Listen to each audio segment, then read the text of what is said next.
Well, it's hugely significant because it is something that previous administrations here at the White House have thought about for decades but have never done. Now, that's something, of course, that is a bit of a leitmotif for this administration. Donald Trump tries to do things that, more than anything, his direct predecessor Barack Obama didn't do, and this is certainly one of those things. Designating the Revolutionary Guard in Iran as a foreign terrorist organization is a pretty extreme step for the United States to take, and it most likely will have, obviously, repercussions in the region. First of all, interestingly enough, when it comes to how the United States and its intelligence agencies, for example, will deal with other countries in Iraq and Lebanon, for example, if their government employees, for example, or their officials have been in touch with the Revolutionary Guard before. Because remember that what this does is it means that anybody associated with the Iranian Revolutionary Guard will no longer be able to do business in the United States and indeed with the United States. But more than anything, those are some of the real tangible aspects of this designation by the State Department earlier today.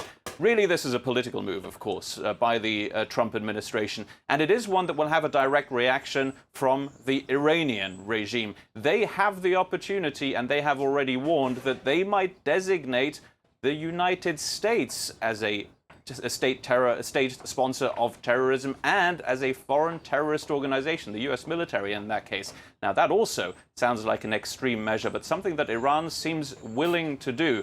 So again, it's an escalation of the language, certainly between the United States and Iran, not necessarily something we weren't expecting here in Washington, because this is, of course, an administration that has been escalating its sanctions toward Iran, the language used towards Iran, all the way throughout the Trump administration. Philip, it would be hard to say that Trump's strategy with Iran so far has been successful. So what do you think the U.S. administration is trying to achieve here?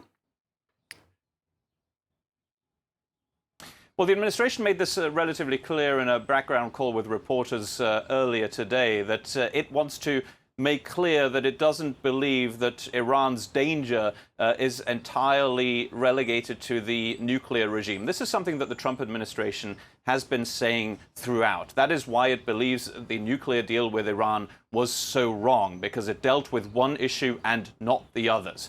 That's where the Trump administration wants to be particularly tough on Iran, and that is something that we're seeing here today with this designation as a foreign terrorist organization for the Revolutionary Guard. This doesn't necessarily change all that much, again, tangibly, in terms of who can do business with the Revolutionary Guard. There were already heavy sanctions imposed on individuals inside the Iranian military and inside of the Revolutionary Guard. But it's a big symbolic step on the diplomatic stage, and one that, again, will have repercussions in the region and certainly in what is currently almost a non-existent relationship between the United States and Iran. Certainly things have changed significantly since the Obama administration. That much is very clear here today.